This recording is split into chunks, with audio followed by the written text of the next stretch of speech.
Friends, welcome back to our YouTube channel. My name is Ayushi Gupta. Guys, आज हम discuss करेंगे research aptitude का part second. Part first में already हम meaning, research का ऑब्जेक्टिव और कैरेक्टरिस्टिक डिस्कस कर चुके हैं। यदि आपने पहले वाली वीडियो नहीं देखी है तो देख लीजिएगा। ये हमारी सेकेंड पार्ट है रिसर्च एप्टीट्यूड का, जिसके अंदर हम स्टेप्स ऑफ रिसर्च पढ़ेंगे कि रिसर्च के कौन कौन से स्टेप्स हैं जो हम फॉलो करते हैं at the time during research, और साथ ही हम जो भी पास्ट ईयर क्वेश्चन आए हुए हैं स्टेप्स ऑफ रिसर्च के रिगार्डिंग वो भी डिस्कस करने वाले हैं। तो ये वीडियो आपके लिए बहुत इंपॉर्टेंट होने वाला है, बिकॉज रिसेंट में भी 2019 के अंदर स्टेप्स ऑफ रिसर्च के अंदर दो तीन क्वेश्चन पूछे गए हैं, 2-3 अटैम्प्ट में, जैसे कुछ जून में, कुछ दिसंबर में। तो इसलिए बहुत इंपॉर्टेंट है स्टेप्स ऑफ रिसर्च जानना। और साथ ही साथ यदि आप एमफिल पीएचडी करना चाहते हैं तो भी आपको एक general knowledge point of view से आपको आइडिया होना चाहिए कि कैसे एक रिसर्च करते हैं हम, ठीक है, कैसे हम रिसर्च रिपोर्ट राइटिंग करते हैं, कौन कौन से स्टेप्स को आप फॉलो करते हैं जब आप रिसर्च करते हैं। तो गाइस, स्टार्ट करते हैं हमारी वीडियो। सबसे पहले हम देखेंगे कुछ स्टेप्स हैं रिसर्च की। फर्स्ट है डिफाइन रिसर्च प्रॉब्लम। तो रिसर्च प्रॉब्लम को क्या करते हैं, डिफाइन करते हैं। Then a review of literature, then a formulate hypothesis, then a preparing the research design, then data collection, then data analysis, then interpretation of result, and then a report writing. देखिएगा, इस दिखने में आपको ऐसा लगेगा कि 8 स्टेप्स हैं, continue learn करना बहुत डिफिकल्ट है, बट जब हम इसको एग्जाम्पल के थ्रू समझेंगे तो आपको बेसिक अंडरस्टैंडिंग लेके समझेंगे तो आपको बहुत इजीली समझ आ जाएगा।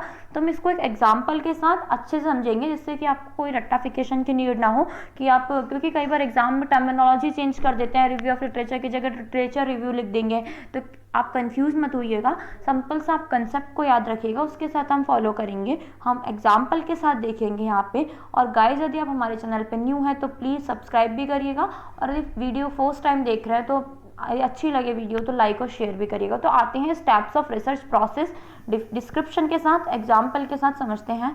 फर्स्ट थी हमारी डिफाइन द रिसर्च प्रॉब्लम। तो सबसे पहले हम क्या करेंगे, रिसर्च प्रॉब्लम को क्या करना होता है, हमें डिफाइन करना होता है। एग्जाम्पल लेते हैं, जैसे कि कोई भी रिसर्च प्रॉब्लम हो सकती है हमारी, जैसे कि हम सपोज कीजिए हम एग्जाम्पल लेते हैं यहाँ पे कि ऑनलाइन स्टडी बहुत चल रही है, ठीक है, गवर्नमेंट भी इन दिनों ऑनलाइन एजुकेशन या ऑनलाइन एग्जाम जो लिए जा रहे हैं, ठीक है, ऑफलाइन की जगह, ठीक है, CDU भी अभी ऑनलाइन एग्जाम कंडक्ट करा रहा है। तो ऑनलाइन एग्जाम या ऑनलाइन स्टडी की, ऑनलाइन एग्जाम कंटिन्यू या ऑनलाइन स्टडी से बच्चों की आइज पे क्या इफेक्ट पड़ रहा है, या उनके मेंटल फिजिकल हेल्थ पे क्या इफेक्ट पड़ रहा है, ठीक है, हम ये देखना चाहते हैं।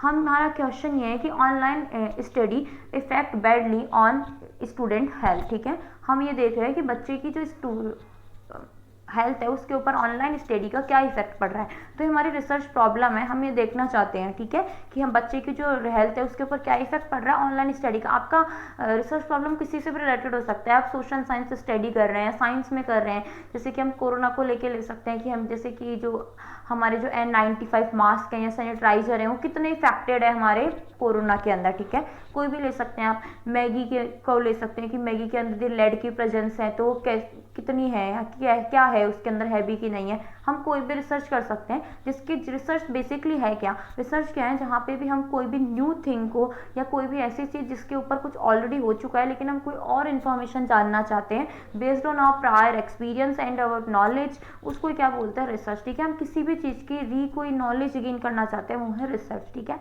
फिर आते हैं, सबसे पहले हम क्या करेंगे, यहाँ पे देख लेंगे हमारी प्रॉब्लम है कि online study effect student physical mental health, हम देंगे बना, ठीक है, प्रॉब्लम ले लिया, ठीक है, रिसर्च क्वेश्चन है डिफाइन कर लिया। तो रिसर्च प्रॉब्लम क्या है, एक स्टेटमेंट है which introduce the topic of research, explain the problem situation और an activity for which solution is to be maintain obtain through research. तो रिसर्च प्रॉब्लम क्या है, एक स्टेटमेंट है जो इंट्रोड्यूस करता है हमारे टॉपिक ऑफ रिसर्च का। हमारा स्टेटमेंट था यहाँ पे ऑनलाइन स्टडी या digital study effect children physical and mental health. तो हमारा एक तरीके से ऑनलाइन स्टडी के ऊपर हम क्या इफेक्ट पड़ रहा है चिल्ड्रन की फिजिकल मेंटल हेल्थ के ऊपर हम ये स्टडी करने वाले हैं, हमारे रिसर्च के ऊपर हम एग्जाम्पल के तौर पे ले रहे हैं। देन हमारी नेक्स्ट टॉपिक क्या होगा, हमारा टॉपिक सेलेक्ट हो गया, हमारा रिसर्च प्रॉब्लम क्या है, एक तरीके से टॉपिक इंट्रोड्यूस करवाता है, ठीक है। देन हम क्या है, हमारा रिव्यू ऑफ लिटरेचर। तो रिव्यू ऑफ लिटरेचर के अंदर गाइज हम क्या करते हैं, लिटरेचर रिव्यू बेसिकली क्या होता है, बहुत ही इंपॉर्टेंट स्टेप है, उसके अंदर क्या करते हैं अब तक जितनी भी जो रिसर्च हो चुकी है इस टॉपिक के रिगार्डिंग,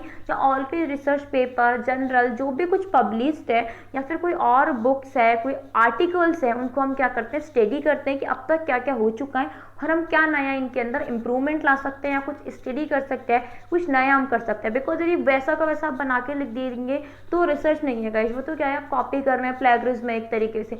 यदि आप उसके अंदर कुछ न्यू अमेंडमेंट लाना चाहते हैं, कुछ भी आप न्यू चेंज करते हैं, कुछ न्यू लाना चाहते हैं, तो वही क्या है, रिसर्च है। तो हम क्या करेंगे, रिव्यू करेंगे पहले के जो भी लिटरेचर है, एक तरीके से लिटरेचर को हम बोलते हैं साहित्य, ठीक है, पहले का जो भी लिखा हुआ है, चाहे वो आर्टिकल हो, कोई जर्नल हो, कोई बुक्स है, कोई रिसर्च पेपर पब्लिश है, उनको क्या करेंगे, स्टडी करेंगे। तो पढ़ते हैं एक बार, literature review is a very important step of research. It involves analysis of books, journal articles, documents related to topic of research. तो जितने भी टॉपिक अब तक, जितने भी रिसर्च हो चुके हैं अब तक ऑनलाइन स्टडी को लेके, online study on digital, online study का क्या इफेक्ट है हमारे फिजिकल और मेंटल हेल्थ पे, उससे जब जितने भी हो चुके हैं अब तक रिसर्च, जब कोई पेपर पब्लिश हुआ है, कोई स्टडी आई है, उसको हम क्या करते हैं, स्टडी करते हैं, उसी को क्या बोलते हैं, रिव्यू ऑफ लिटरेचर या लिटरेचर रिव्यू।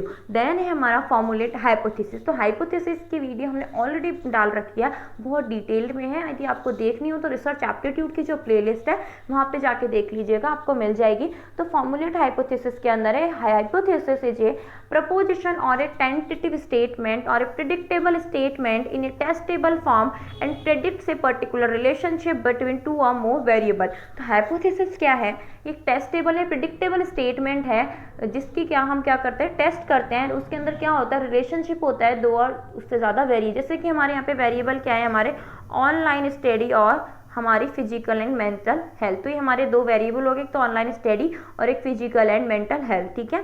और हम क्या कर रहे हैं, इसको टेस्ट कर रहे हैं। हाइपोथेसिस हम क्या बनाएंगे, is online study badly effect our physical and mental है, ठीक है। हमें नहीं पता वो बैडली इफेक्ट करता है या नहीं करता, हमें हमारे प्रायर नॉलेज एक्सपीरियंस के बेसिस पे, हमें भी अभी तक हमें कोई नॉलेज नहीं है वो वैलिड है या इनवैलिड है, हमने कुछ नॉलेज या प्रायर एक्सपीरियंस के बेसिस पे हमने क्या कर लिया, एक स्टेटमेंट बना लिया, प्रिडिक्टेबल स्टेटमेंट, टेंटेटिव, जिसको हम क्या करने वाले हैं, पूरी रिसर्च के अंदर टेस्ट करेंगे कि वो सही है या नहीं है। फिर हम आगे क्या करने वाले हैं, जब हमने रिसर्च का वो बना लिया, क्वेश्चन बना लिया, ठीक है, इंट्रोड्यूस कर दिया उसको, फिर हमने उसके रिगार्डिंग जो भी स्टडी हो गई वो बना ली, फिर हमने एक हाइपोथेसिस बना लिया कि ऑनलाइन स्टडी बैडली इफेक्ट कर रहा है हमारे स्टूडेंट्स की फिजिकल एंड मेंटल हेल्थ को। देन हम क्या करेंगे, एक रिसर्च डिजाइन करेंगे। बिकॉज रिसर्च डिजाइन एक तरीके से बेसिकली क्या है, एक फ्रेमवर्क है, एक तरीके से प्लानिंग है कि हम कैसे कैसे कौन कौन से मेथड क्या क्या करने वाले हैं हमारी रिसर्च के अंदर। तो रिसर्च डिजाइन के अंदर हम क्या करेंगे, it is a framework for specifying the relationship among the variable under study, it outlines procedure. तो रिसर्च डिजाइन क्या है, रिसर्च डिजाइन प्रिपेयर हम कब करते हैं, एक फ्रेमवर्क है जिसके अंदर हम क्या स्पेसिफाई करेंगे, रिलेशनशिप स्पेसिफाई करेंगे दो वेरिएबल्स के बीच, जो आउटलाइन करेगा हमारे प्रोसीजर को। आउटलाइन मीन्स हम यहाँ स्टडी करेंगे कि हमने हमारा हाइपोथेसिस रेडी हो गया, देन हम देखेंगे हम कैसे कैसे स्टडी करने वाले हैं, कौन कौन से स्टूडेंट को हम इन्वॉल्व करेंगे, कौन कौन से मेथड स्टडी करेंगे और कैसी हमारी रिसर्च डिजाइन होने वाली है। रिसर्च डिजाइन को आगे डीपली डिस्कस करेंगे, कितने टाइप के रिसर्च डिजाइन होती है आगे के टॉपिक्स में आएगा, अभी के लिए आप इतना समझ लीजिए। रिसर्च डिजाइन बेसिकली एक फ्रेमवर्क है जो स्पेसिफाई करता है रिलेशनशिप को, एक तरीके से हम उसके अंदर सारी चीज़ें डिस्कस करते हैं, कितने टाइम में हमारा रिसर्च होगा, या बहुत सारी चीज़ें हम उसके अंदर डिस्कस करते हैं कि कौन से मेथड फॉलो करने वाले हैं और क्या क्या हमारा जो भी आगे हम रिसर्च के अंदर करने वाले हैं, सब किसके अंदर होता है, रिसर्च डिजाइन के अंदर। बेसिकली डिजाइन या परफॉर्म या फ्रेमवर्क हम रेडी करते हैं। तो आगे बढ़ते हैं, हमने एक रेडी कर लिया कि हम कौन कौन से बच्चे इंक्लूड करेंगे, कैसे कैसे स्टडी करेंगे। देन है डाटा कलेक्शन। उसके बाद हमारी रिसर्च डिजाइन रेडी होगी, हमने प्लानिंग कर लिया हमें कहाँ कहाँ से डाटा लेना है, कैसे कैसे लेना है। उसके बाद हम क्या करते हैं, डाटा को कलेक्ट करते हैं, ठीक है। The next step in research is collection of data. Data can be primary और सेकेंडरी, ठीक है। हमने रिसर्च डिजाइन के अंदर फिक्स कर लिया कि हमें डाटा कहाँ कहाँ से लेना है, ठीक है। ओनली ये तो south Indian student, north Indian student, या जिनका भी हमें डाटा लेना है, या राजस्थान, हमने डिसाइड किया कि हम राजस्थान का डाटा लेने वाले हैं, ठीक है। राजस्थान, दिल्ली, MP एंड गुजरात, हम 4 स्टेट्स का डाटा लेंगे, बच्चों के ऊपर स्टडी करेंगे, ठीक है। तो हमने डिसाइड किया। फिर आप डाटा कलेक्शन के अंदर हम बात आती है कि कौन से मेथड लेंगे हम, डाटा प्राइमरी होगा या सेकेंडरी होगा। प्राइमरी डाटा और सेकेंडरी डाटा बहुत इंपॉर्टेंट फॉर्म है डाटा कलेक्शन की। अभी थोड़ा सा बता देती हूँ आपको। प्राइमरी डाटा वो होता है जिनको फर्स्ट टाइम कलेक्ट करने हैं, ठीक है, आप खुद से कल जाके कलेक्ट कर रहे हैं, फर्स्ट टाइम डाटा भी नहीं बोलते। सेकेंड डाटा वो है जो ऑलरेडी पब्लिश्ड हैं या किसी भी गवर्नमेंट इंस्टीट्यूशन के थ्रू या किसी भी non government, private, international government, ठीक है, जैसे कि वर्ल्ड बैंक की कोई डाटा उठा के या WTO किसी का भी डाटा उठा के स्टडी कर, ठीक है, उसके ऊपर आप कोई अपनी रिपोर्ट लिख रहे हैं, उनके डाटा यूज कर रहे हैं, तो वो क्या है सेकेंडरी डाटा। और यदि प्राइमरी डाटा क्या होता है, आप घर घर जाके बच्चे की रिपोर्ट ले रहे हैं कि वो सेटिस्फाई है या नहीं है अपनी ऑनलाइन स्टडी से, तो वो क्या है आपका प्राइमरी डाटा। तो हम सब इस टाइप क्या करते हैं इसके अंदर डाटा कलेक्शन के अंदर डिसाइड करते हैं कि हमारा डाटा प्राइमरी होगा या सेकेंडरी होने वाला है। देन है डाटा एनालिसिस। उसके बाद हम क्या करते हैं, डाटा को कलेक्ट कर लिया हमने प्राइमरी या सेकेंडरी जिससे भी हमें कलेक्ट करना था, उसके बाद हम क्या करते हैं डाटा जो भी हमने कलेक्ट किया उसके बाद उससे क्या करते हैं कुछ कंक्लूजन ड्रॉ करते हैं। सपोज कीजिए हमने कंक्लूजन ड्रॉ की हमने 4 स्टेट्स का डाटा लिए थे, राजस्थान, MP, गुजरात एंड मध्य प्रदेश, ठीक है। तो हमने क्या किया था, 4 स्टेट्स के डाटा लिए थे, महाराष्ट्र ले लीजिए, तो 4 स्टेट्स के डाटा लिए थे हमने। तो हमने क्या किया, फिर हमने देखा कि 80% बच्चों के साथ आईज में इशू है या उनके हेडेक है, तो हमने क्या किया, कंक्लूजन ड्रॉ किया जिससे हमने डाटा कलेक्ट किया था। हमारा जो भी डाटा कलेक्टेड है उससे हम क्या करेंगे, कंक्लूजन ड्रॉ करेंगे कि एग्जैक्टली क्या हो रहा है। फिर उसको हम क्या करेंगे, हमारे हाइपोथेसिस से मैच करेंगे। हमने हाइपोथेसिस क्या बनाया था कि ऑनलाइन स्टडी बच्चों को बुरी तरह से इफेक्ट कर रही है उनकी फिजिकल मेंटल हेल्थ को। और यदि हमारी रिजल्ट निकल के आ रहा है कि यस ठीक है 80% बच्चे या 90% या 100% बच्चे उससे सफर हो रहे हैं, तो हमारा हाइपोथेसिस क्या हो गया, वैलिड हो गया। अदरवाइज यदि वो सेटिस्फाई नहीं हुआ, सपोज कीजिए हमारे जो रिजल्ट है कंक्लूजन ऐसे निकल के आ रहे हैं कि नहीं कि जो बच्चे हैं वो बहुत सेटिस्फाई है, कोई इफेक्ट नहीं कर रही, तो हमारा हाइपोथेसिस क्या हो गया, इनवैलिड हो गया। देन क्या करेंगे, हम इंटरप्रिटेशन करेंगे उस रिजल्ट का। तो रिजल्ट के are generalize for masses as well as our result are interpreted and convey to the audience. तो रिजल्ट क्या करेंगे, हम इंटरप्रेट करेंगे स्टूडेंट मतलब जनरल पब्लिक के लिए। हम हमारे रिसर्च को क्या करेंगे, एक तरीके से पब्लिश करेंगे, उसको क्या करेंगे जिससे कि वो ऑडियंस जो भी उनके रिलेटेड है, ठीक है, कि जो भी स्टडी कर रहे हैं या कुछ भी है उनके पास पहुंच पाए, कन्वे हो पाए। देन क्या करेंगे, हम रिपोर्ट राइटिंग करेंगे। तो रिसर्च की जो लास्ट स्टेप है वो क्या होती है, रिसर्च रिपोर्ट राइटिंग। तो रिपोर्ट राइटिंग के अंदर हम क्या करते हैं, research report is a brief summary of the research being conducted. एक तरीके से ब्रीफ समरी है, हमने जो भी रिसर्च कंडक्ट किया उसका जो कंक्लूजन है उसकी समरी है, उनके इसके अंदर लिखते हैं रिसर्च रिपोर्ट के अंदर। तो हम यहाँ लिखेंगे कि हमारे जो भी डाटा आए थे, हमने 4 स्टेट्स के जो स्टूडेंट इंक्लूड किए थे हमारी स्टडी के अंदर, उनके क्या रिजल्ट आए हैं, वो बैडली इफेक्ट हो रहे हैं, उनके हेडेक हो रहा है, उसके क्या क्या रिकमेंडेशन हो सकते हैं। तो ये सब हम किसके अंदर लिखने वाले हैं, रिसर्च रिपोर्ट राइटिंग के अंदर। देन हम देखते हैं, एक बार वापस हम इसको रिवाइज करते हैं जिससे कि आपको पूरा क्लियर हो जाए। हमने देखा फर्स्ट स्टेप क्या थी हमारी, डिफाइन रिसर्च प्रॉब्लम। सबसे पहले हमने डिफाइन कर लिया कि हमारी ऑनलाइन स्टडी एंड हम क्या करने वाले हैं, ऑनलाइन स्टडी एंड स्टूडेंट की फिजिकल मेंटल हेल्थ के ऊपर लेकर हम इसको डिस्कस करने वाले हैं। देन रिव्यू करेंगे हम किसका, लिटरेचर का, अब तक जितनी भी स्टडी हो चुकी है उसके ऊपर उसका हम रिव्यू करेंगे कि कितनी स्टडी हो चुकी है, डिजिटल एजुकेशन को कितना इफेक्ट कर रहा है स्टूडेंट्स को लेके, वो सब इसको रिव्यू ऑफ लिटरेचर मीन्स हम जो भी ऑलरेडी पेपर पब्लिश हो सब स्टडी करेंगे। देन एक हाइपोथेसिस बनाएंगे कि बैडली इफेक्ट कर रहा है या अच्छा इफेक्ट कर रहा है, जैसा भी आप बनाना चाहें हाइपोथेसिस बनाएंगे अपना। देन क्या करेंगे, हम एक रिसर्च डिजाइन या फ्रेमवर्क रेडी करके डाटा कलेक्ट करेंगे उसके रिगार्डिंग प्राइमरी या सेकेंडरी जैसा भी हमें कलेक्ट करना है, ठीक है। फिर उस डाटा से जो भी एनालिसिस आए, कुछ कंक्लूजन आए हैं, उसको हम कंक्लूड करने की कोशिश करेंगे। देन इंटरप्रिटेशन करेंगे हमें रिजल्ट्स का जो कि कन्वे हो सके जनरल पब्लिक को। देन रिपोर्ट राइटिंग, तो रिपोर्ट राइटिंग करेंगे, लास्ट में जो ब्रीफ समरी लिखेंगे हमारे रिसर्च जो भी हमने कंडक्ट किया है उसकी। आई होप सो गाइज आपको जो रिसर्च रिपोर्ट प्रोसेस है वो बहुत अच्छे समझ आई होगी, बिकॉज हमने एक एग्जाम्पल लेके समझाया जिससे आपको बेटर वे से समझ आया होगा। क्योंकि यदि आप डायरेक्टली इनको लर्न करने की कोशिश करेंगे 8 to 8 की, तो आप एग्जाम में जाके कहीं ना कहीं कंफ्यूज होने ही वाला है। तो इससे बेटर है आप एग्जाम्पल के थ्रू समझें। आप अपना कोई भी एग्जाम्पल बना सकते हैं जिससे कि आपको लर्न रहे। आगे क्वेश्चन डिस्कस करते हैं जो कि इंपॉर्टेंट है और कुछ पास्ट ईयर के हैं। सबसे फर्स्ट क्वेश्चन है हमारा, विच sequence of research step is logical in the list given below. कि इनमें से कौन से स्टेप है रिसर्च की जो लॉजिकल है, मतलब ऑप्शन गिवन है उनमें से। फर्स्ट है problem formulation, then analysis, then a development of research design, then a hypothesis making, collection of data, arriving and generalization and conclusion। देखिए भाई फर्स्ट हमारा ऐसे ही गलत हो जाता है बिकॉज प्रॉब्लम फॉर्मुलेशन के जस्ट बाद क्या आ गया एनालिसिस। जस्ट प्रॉब्लम फॉर्मुलेशन के बाद हम एनालिसिस थोड़ा ना करते हैं, हम सबसे पहले क्या करते हैं, ठीक है, प्रॉब्लम हम रिव्यू करते हैं, फिर उसके बाद हम हमारी हाइपोथेसिस बनाते हैं, देन उसके बाद डाटा कलेक्ट करते हैं, देन उसके बाद हम एनालिसिस करते हैं। तो ये तो यहीं पर रॉन्ग हो गया।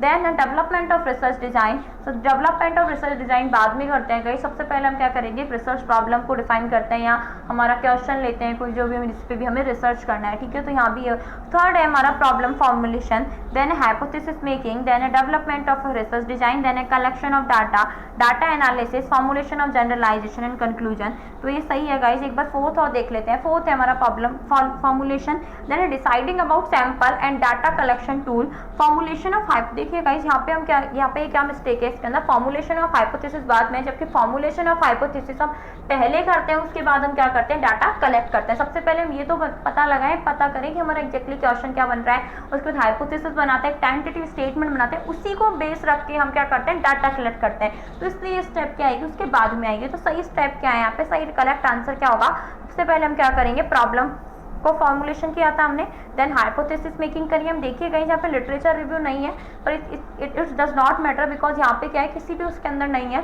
तो ये जरूरी नहीं है कि लिटरेचर रिव्यू, बिकॉज कई रिसर्च बिल्कुल नहीं होते, जैसे कोरोना पे वैक्सीन बन रही है तो बिल्कुल न्यू है, तो वहाँ पे कोई रिव्यू करने का कोई मैटर नहीं है। तो इसलिए हाइपोथेसिस मेकिंग, हाइपोथेसिस बनाया, डेवलपमेंट ऑफ रिसर्च डिजाइन, ठीक है, रिसर्च डिजाइन को डेवलप किया, फिर आपने डाटा कलेक्ट किया, फिर उसे एनालिसिस किया, देन आपने इंटरप्रिटेशन ऑफ रिजल्ट है, फॉर्मुलेशन ऑफ जनरलाइजेशन, तो जनरल पब्लिक आप कन्वे हो सके, देन है कंक्लूजन। तो ये क्या हुआ, हमारा करेक्ट स्टेप है। ये क्वेश्चन आया हुआ है गाइस नवंबर 2017 में।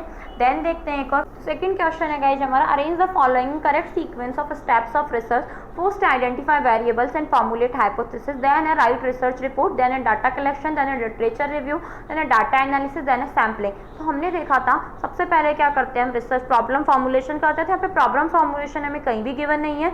देन नेक्स्ट स्टेप क्या होती है गाइस हमारी, हम जो भी ऑलरेडी जो रिसर्च है, जो भी कुछ पब्लिश हो रखा है, उसको स्टडी करते हैं। वो क्या होता है, लिटरेचर रिव्यू या रिव्यू ऑफ लिटरेचर।